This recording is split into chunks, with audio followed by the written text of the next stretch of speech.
결론적으로 이제 제 해석에 의하면은 이것은 최상병 특검 안 하는 방법입니다. 한동훈이 이 최상병 특검법을 필요하다고 이야기했지만 국민의힘 지지층 64.7% 압도적인 지지를 여전히 받고 있다.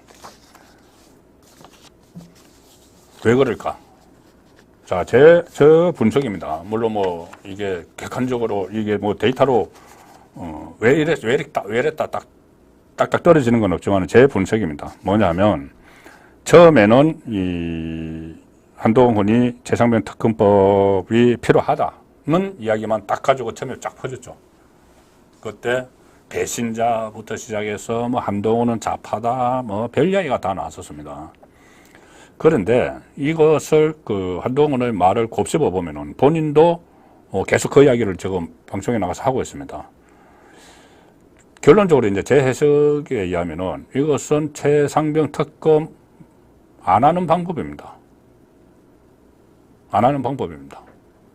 한동훈도 그렇게 하는 것이 윤 대통령도 구하고 국민의힘도 구하는 길이라고 했죠. 무작정, 물론 안 하는 게 맞죠. 이게 특검 자락을 깔기 위해서 하는 건데 안 하는 게 맞습니다. 그런데 현실적으로 민주당이 계속 21대 국회 마지막 그 법안으로 특검법, 최상병 특검법을 발의를 해서 이 1차에서 통과시켰다가 대통령이 거부권을 행사하고 그 다음에 2차에서 다시 투표해서 부결시키고 폐기하고 그 법안을 22대 국회 들어오자마자 또 가져와 가지고 또 이제 발의를 한다고 그러고 그러면 또 투표를 할 거고 그러면은 대통령 거부권을 행사할 거고 또 재투표하고 이 끝이 없는 거죠. 끝이 없이 대통령은 계속 거부권을 행사해야 되는 이런 부담을 안게 되는 겁니다. 그래서 한동훈의 말은 그거죠. 이 특검법 중에서 민주당 법안은 독소 조항이 있다. 독소 조항이 있는 것이 이 특검 두 사람을 추천을 하는 게 결국은 민주당, 조국당이 하나씩 추천해서 대통령에게 올리면은 대통령이 그 중에 한 명을 선택을 해야 된다. 이거 선택하나 저거 선택하나 분명히 무슨 뭐 민변 활동을 하는 그 좌파 변호사를 추천하겠죠. 그런데 딱 이걸 지적을 한 겁니다. 이게 독소 조항인데 그러지 말고 한동훈이 지적을 한 거죠. 그러지 말고 제3자 객관성을 담보할 수 있는 가령 예를 들어서 그때 BBK 이명박 BBK 이 특검을 추천했던 대법원장 이런 쪽에서 추천을 하자.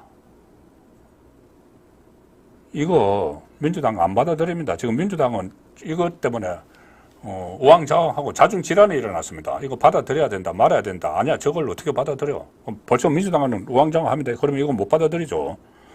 그리고 그 특검법은 민주당이 지금 발의를 한 조국 혁신당하고 조국당, 뭐 혁신은 무슨 혁신 아무것도 안 하죠. 그냥 세비만 청내고 있는데 그 두 당이 발의를 한 그 법안이 아닙니다. 그 법안에서 특별검사 추천 자격만 바꾸자 이게 아니고 국민의힘이 발의를 하겠다는 겁니다. 국민의힘이 발의를 하겠다. 그러면 국민의힘이 법안을 발의를 하면은 그 특검 추천권만 바꿀까요? 다른 부분도 민주당과는 다르게 하겠죠. 특검의 활동 기간이라든지 특검의 인원이라든지 특검의 수사 범위라든지 다 따로 국민의힘이 따로 하겠다는 겁니다. 그런데 국민의힘은 이걸 독자적으로 통과시킬 힘이 없죠. 힘이 없습니다. 그러면 민주당이 반대를 하면은 민주당은 당연히 반대하겠죠. 국민의힘 안을 가지고 자기들은 다 목적이 있어서 좌파 특검을 내세워서 막 뭔가 직권남용 꼬투리를 찾아내가지고 자락을 깔려고 하는데 탄핵 자락을 깔려고 하는데 그래서 이것을 결과적으로는 안 되는 쪽으로 가는 겁니다. 안 되는 쪽. 민주당도 이렇게 하면은 아니 대안을 제시를 했는데 그걸 완전히 무시하고 아니야 그건 오래 안 받아. 그리고 자기들끼리 그대로 가면은 여론의 역풍을 맞겠죠.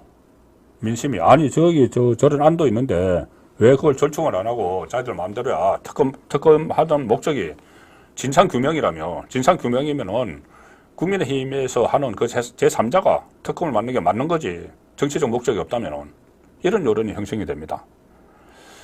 그리고 또 하나, 자, 이번에 특검법을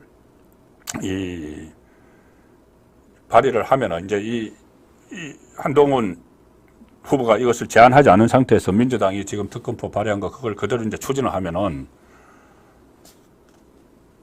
일단 1차에서 가결이 되겠죠.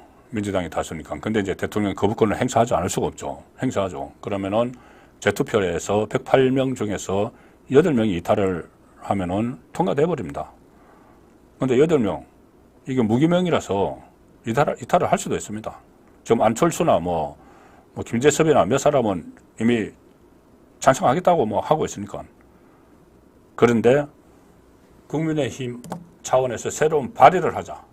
우리가 발의하자. 이렇게 하면은 거기서 이탈자가 나올 수가 없는 거죠. 그래서 이것은 처음에는 한동훈이 최상민 특검법을 던졌을 때 여러 가지 논란이 많았지만 점차 이제 한동훈이 라디오나 TV 나가서 계속 언론 신문과도 인터뷰를 하면서 그런 이야기를 하고 뭐 패널들도 우파 패널들도 이것을 임의를 이제 아니까는 그것을 좀 확산을 하고 하니까 거기에 대한 이 역풍일까 이런 것이 거의 없는 그런 상태가 돼가고 있다는 것입니다. 물론 이거 외에 이 한동훈 후보가 비윤이냐 반윤이냐 뭐 이런 이야기들은 여전히 지금 논쟁거리가 계속되고 있고 아마 이런 저처럼 이런 이야기를 하는 그 모든 우리 우파 유튜브 채널에서도 논란이 되고 있는 그 사안인데 그 논란은 뭐 뜨겁게 해도 좋습니다. 그런데 어느 정도 이제 가닥이 잡히고 나면은 그 너무 후유증을 남길 만큼 그 계속돼서는 안 되겠죠.